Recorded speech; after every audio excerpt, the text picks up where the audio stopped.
ট্রেনে ঈদযাত্রার খবর জানাতে রাজশাহী রেলওয়ে স্টেশন থেকে যুক্ত হচ্ছেন জিয়াউল কনি সেলিম। আমরা সরাসরি চলে যাচ্ছি তার কাছে। জিয়াউল, আপনি আমাকে শুনতে পাচ্ছেন নিশ্চয়ই।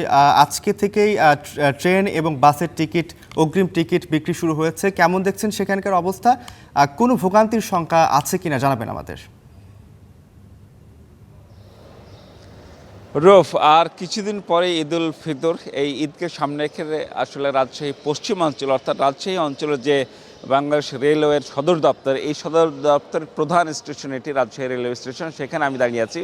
সেখানে আমরা দেখছি যে এখানে ইতিমধ্যেই ধোয়া মোছার কাজ শুরু হয়ে গেছে। এখানে রাজশাহী যে রেল স্টেশন, এটি টিকিট কাউন্টার থেকে ঘিরে সব কিছুতে একটা প্রস্তুতি আমরা দেখছি। বিশেষ করে টিকিট কাউন্টারের সামনে যে মানুষের লাইন ধরে থাকে সেই জায়গাগুলো পরিষ্কার করা হচ্ছে এবং পুরো স্টেশন জুড়েই আসলে এই পরিষ্কার পরিচ্ছন্ন তৎপরতা চলছে।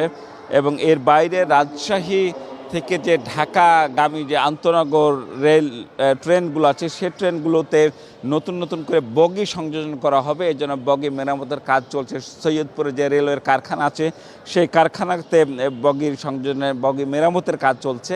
যদিও রাজশাহী থেকে ঢাকা আন্তনগর রুটে নতুন কোনো কোচ বা অর্থাৎ স্পেশাল কোনো ট্রেন থাকছে না, তবে পশ্চিমাঞ্চলের অধীনে ঢাকার জয়দেবপুর, গাজীপুরের জয়দেবপুর থেকে দিনাজপুরের পার্বতীপুর পর্যন্ত একটি স্পেশাল ট্রেন অর্থাৎ এক জোড়া ট্রেন যাতায়াত করবে। এটি আমাকে জানিয়েছেন রাজশাহী রেলের পশ্চিমাঞ্চলের মহাব্যবস্থাপক। তিনি আর বলেছেন যে বিশেষ করে যাত্রীদের যাত্রা নির্বিঘ্ন করতে আইন শৃঙ্খলা, বিশেষ করে নিরাপত্তা বাহিনী রেলওয়ের তারা তৎপর থাকবে। যদিও রাজশাহী থেকে কোনো বিশেষ কোনো ট্রেন থাকছে না বা বাড়তি কোনো টিকিটও থাকছে না, তবে প্রত্যেকটি ট্রেনে একটি বা দুটি করে বগি সংযোজন হতে পারে। প্রস্তুতি বলতে এইটুকু। এছাড়া রাজশাহী থেকে এখন মূলত ঢাকা থেকে রাজশাহীমুখী ঘরমুখী মানুষের চাপ বাড়বে, ফলে রাজশাহী থেকে বাইরে যাওয়ার মানুষের সংখ্যা খুব কম, ফলে চাপ খুব একটা নেই।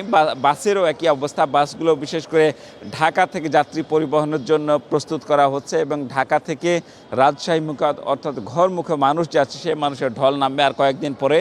সেই হিসেবে যখন ঈদের পরে ফিরবে কর্মস্থলে, তখন আরেকটা বাড়তি চাপ পড়তে পারে রাজশাহী ট্রেনে এবং রাজশাহী থেকে ট্রেনে এবং বাসগুলোতে। ফলে এই মুহূর্তে যে প্রস্তুতি, সেটি কেবল আসলে প্রাতিষ্ঠানিক প্রস্তুতি। এই মিলিয়ে রাজশাহীর ঢাকামুখী এবং বাসে যে যাত্রীগুলো হয়, সেগুলো মূলত এখন পর্যন্ত স্বাভাবিক পরিস্থিতি রয়েছে।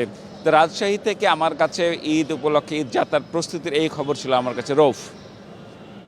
সেলিম, আপনাকে অসংখ্য ধন্যবাদ। আমরা পরবর্তী সময় আবার যুক্ত হব আপনার সাথে। দর্শক, এবার আমরা বগুড়ার বনানী মোড় থেকে যুক্ত হচ্ছি আমাদের সহকর্মী জজিব হোসেন প্রতীকের সাথে। আমি তার কাছে জানতে চাইবো, জজিব, আপনার কাছেও ঠিক একইভাবে জানতে চাইবো যে ঈদকে ঘিরে বগুড়ার রেল স্টেশন এবং সেই সাথে বাস টার্মিনালগুলোর কি প্রস্তুতি নেওয়া হয়েছে এবং আজকে টিকিট বিক্রির প্রথম দিনে সেখানে টিকিট কিনতে কোনো ক্রেতারা সেখানে ভিড় জমিয়েছেন কিনা, সার্বিক পরিস্থিতি আমাদের জানাবেন।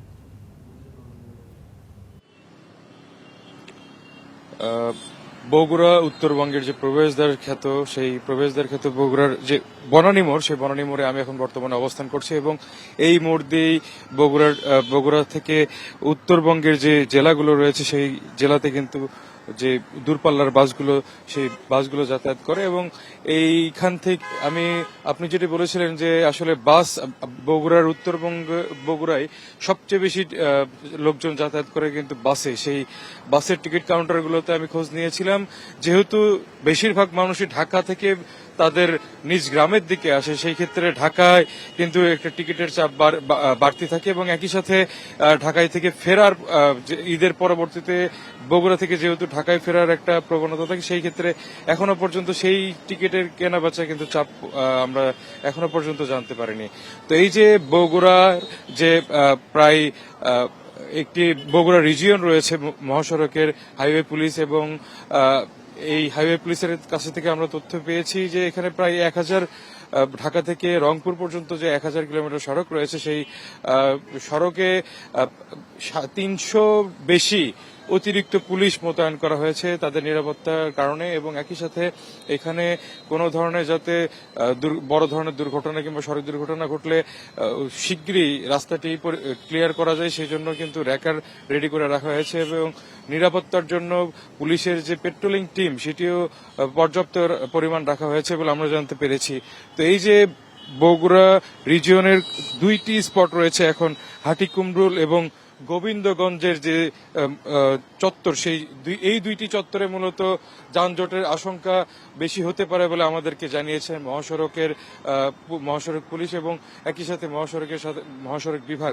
তো এই দুইটি জায়গাতে যদি একদম নির্বিঘ্নভাবে পার করে দেওয়া যায় তাহলে আগামীতে এই যাত্রা স্বস্তিকর হবে বলে তারা জানিয়েছেন।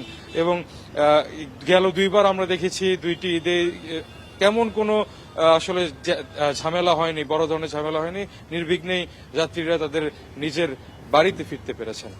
তো এই ছিল বগুড়া থেকে আমার কাছে সর্বশেষ। প্রতীক, আপনাকে অসংখ্য ধন্যবাদ।